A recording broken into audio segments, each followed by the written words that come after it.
Lincoln pharma ये company पर focus करते हैं। 1979 में शुरू हुई ये कंपनी इनफैक्ट सस्ती और नई तरह की दवाइयाँ बनाती है। कंपनी ने 15 थेरेपेटिक सेगमेंट में 300 से ज़्यादा फॉर्मुलेशंस तैयार किए हैं। वहीं कंपनी का कारोबार देखें तो 60 से ज़्यादा देशों तक फैला हुआ है। नतीजों की बात कर लेते हैं।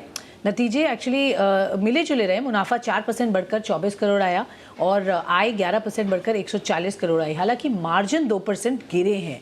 कंपनी के डायरेक्टर मुंजाल पटेल हमारे साथ शो में जुड़ रहे हैं। मिस्टर पटेल, बहुत बहुत स्वागत है आपका। सबसे पहले तो नंबर्स पर ही सर आपसे समझना चाहेंगे, कैसे देखते हैं इस बार के नंबर्स? क्या ग्रोथ सस्टेनेबल होगी? इनकम में जो ग्रोथ देखी गई है वो कहाँ से ज़्यादातर आई है? फॉर FY23 क्या आउटलुक है सर? मैम, हमने थैंक यू फर्स्ट। हम यहाँ लिंकन में इस साल के बिजनेस रेवेन्यूज की बात करें तो हमारा जो सेकंड क्वार्टर है उसमें हमने काफ़ी अच्छा किया हुआ है। सो 146 करोड़ का हमारा रेवेन्यू जनरेशन आ रहा है एंड टोटल रेवेन्यू हमारे इस साल का 276 CR आ रहा है अब तक का। और उसमें जो अर्निंग्स रेशियो आ रहे हैं वो 11.84 EPS आ रहा है और EBITDA 34.59 इस क्वार्टर का आ रहा है। और जो भी बिजनेस मोस्टली हमारे दो सेगमेंट्स हैं, domestic and international. So bifurcatingly business में देखा जाए तो 55 से 60% का बिजनेस एक्सपोर्ट से आता है और बाकी का 40% बिजनेस हमारा डोमेस्टिक मार्केट से आ रहा है। और दोनों सेगमेंट्स में हमने काफ़ी अच्छा ग्रोथ परफॉर्मेंस डाला हुआ है। तो दोनों में से अभी रेवेन्यूज जनरेशन और अच्छे दिख रहे हैं in the coming quarters. Okay, कुछ प्रोजेक्शंस दे पाएंगे जिस तरह से परफॉर्मेंस की उम्मीद रख रहे हैं फॉर FY23 और FY24 में? रेवेन्यू आपने कहा कुछ 11-12% जो बढ़ा है इस क्वार्टर में, क्या ये सस्टेनेबल होगा? इसी तरीके की ग्रोथ देख पाएंगे? और पैट में भी एक मार्जिनल इम्प्रूवमेंट ही दिखा है। क्या अच्छे बेहतर यहाँ पर performance in terms of percentage हम देख पाएंगे कंपनी की तरफ से by the end of the year और अगले साल के लिए? मैम, हमने अभी के लेवल पे देखा जाए तो हमने ऑलरेडी लास्ट ईयर से हमारे जो भी कैपिटल एक्सपेंशंस करने थे ग्रोथ के लिए फॉर 22 एंड 22, 23 एंड 24 वो हमारे इनलाइन हैं और हमने ऑलरेडी उसके ऊपर काम करना चालू कर दिया था।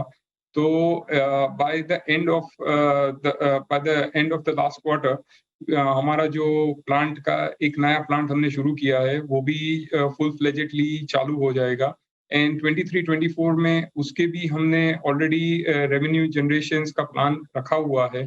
सो वी आर एक्सपेक्टिंग कि हमारा business at least we are targeting कि 20 से लेके 25% तक वहाँ पे हमें ग्रोथ दिखेगा। और मार्जिन्स में बिकॉज ऑफ अभी जो काफ़ी रॉ मटेरियल और उसकी शॉर्टेजेस की वजह से जो भी प्राइस इन्फ्लेशन थे वो उसमें अभी सेटल हो रहे हैं।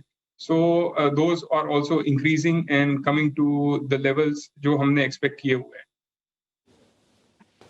ओके, तो मार्जिन्स पर ऑफ कोर्स मैं आपसे पूछना ही चाह रही थी क्योंकि मार्जिन्स पर प्रेशर देखा गया, रॉ मटेरियल प्राइसेस जो बढ़े, बट अब to good extent cool off हो रहा है। तो जो लेवल्स आप बात करें, क्या 23-24% के लेवल्स पर आएंगे या उससे बेहतर भी हो सकते हैं? और उसके टाइमलाइंस क्या होंगे? जो अभी हम लोगों ने टारगेट किए हुए हैं उसमें एज ऑफ नाउ हमें लग रहा है कि एटलीस्ट हमें 24-25% तक भी जा सकते हैं। और नेक्स्ट ईयर्स के जो हमने लिए हुए हैं वो कंसिस्टेंटली हमें लग रहा है कि वहाँ तक सस्टेनेबल है हमारे लिए। 24-25% तक आपने टारगेट लिया और आपको लग रहा है वो सस्टेनेबल है। एक्सपोर्ट्स पर क्या फोकस है? बिकॉज अभी थोड़े से मार्केट्स सबड्यूड डिमांड दिखा रहे हैं। आपके एक्सपीरियंस से आप कहाँ देख रहे हैं अपॉर्चुनिटीज़, कहाँ पे चैलेंजेस हैं? एक्सपोर्ट मार्केट्स का ओवरऑल व्यू क्या दिखता है आगे? मैम, हम एक्सपोर्ट्स में 93 से हैं और हमारा मेजर जहाँ पे है आज के लेवल पे हमारे कम से कम 1700 से 1800 रजिस्ट्रेशंस लिंकन के नाम पे ही हैं। और काफ़ी कंट्रीज में अभी जैसे जैसे रेगुलेटरी स्ट्रिक्ट होती जा रही है और उसका नज़रिया बदल रहा है, सो वो हमारे लिए बेनिफिशियल हो रहा है। और हमारे 60 प्लस कंट्रीज में एज ऑफ नाउ हम लोग कर रहे हैं, और जो भी रेगुलेटरी कंट्रीज में भी हमने स्टार्ट कर दिया है। जैसे लास्ट क्वार्टर में हमने कनाडा और टीजीए से अभी अप्रूवल्स तो आ गए हैं, बट कनाडा में तो कमर्शियल बिजनेस भी चालू कर दिया है। सो एंड प्रोबेबली सून हम लोग अभी यूरोप में भी जाने वाले हैं। तो वो उसमें अच्छा दिख रहा है बिजनेस। और अफ्रीकन बिजनेस और south east Asia and Latin America, जहाँ पे हम लोग ऑलरेडी प्रेजेंट हैं, वहाँ पे नए प्रोडक्ट्स भी बाहर आ रहे हैं, और काफी प्रोडक्ट्स जो नीश हैं उसके ऊपर हम लोग काम कर रहे थे, और वो भी निकलने चालू हुए हैं। So we are looking at is potential markets वहाँ पे दिख रहे हैं। ओके, बट एक्सपोर्ट्स फिलहाल आपके ओवरऑल रेवेन्यू में कितना कंट्रीब्यूट करता है और क्या वो बढ़ेगा? बिकॉज आप नए मार्केट्स में एंटर करने की बात कर रहे हैं, आप यूरोपियन मार्केट में फोरे कर रहे हैं, आप ऑस्ट्रेलियन मार्केट में भी शायद फोकस कर रहे हैं, तो आगे चलकर कितना contribution to your overall revenue export से आएगा? मैम, अभी के लेवल पे हम लोग 55 से 60 के बीच में हैं, and will see that we maintain at least 60 से 65 तक के परसेंटेज ऑफ बिजनेस। उसके साथ हमारा डोमेस्टिक बिजनेस भी ग्रो हो रहा है। सो प्रोपोर्शनेटली हमारा दोनों बिजनेस अच्छी तरीके से ग्रो कर रहे हैं। सो प्रोपोर्शन में देखा जाए तो बिजनेस रेवेन्यू के हिसाब से 60-40 का या उतना तो हम मेंटेन करेंगे ही। Okay, sure. सो ये मार्केट्स में एंटर करेंगे और यहाँ पर ग्रोथ भी एक्सपेक्ट कर रहे हैं। ओके, आपका एक अपडेट जानना था एक्सपेंशन ऑफ सिफेलोस्पोरिन प्रोडक्ट्स, यहाँ पर कितनी एस्टिमेटेड रेवेन्यू पोटेंशियल दिखता है फॉर FY23? अभी FY23 में देखा जाए तो मैम वहां से हम लोग एटलीस्ट 75 to 80 करोड़ का रेवेन्यू जनरेशन वहां से एक्सपेक्ट कर रहे हैं। And with in a span of 3 साल में हम लोग ऐसा एक्सपेक्ट कर रहे हैं कि हम वहां से उस प्लांट से 150 करोड़ तक का रेवेन्यू वहां से जनरेट कर पाएंगे। ओके, 150 क्या टाइम फ्रेम में? एटलीस्ट 2.5 साल के आसपास में हो जाएगा, बिकॉज वो प्लांट अभी लास्ट क्वार्टर से कमर्शियलाइज हो रहा है, इस लास्ट क्वार्टर से। एग्जैक्टली आपने एक्सपेंशन की जो बात की उसको क्वांटिफाई कर सकते हैं?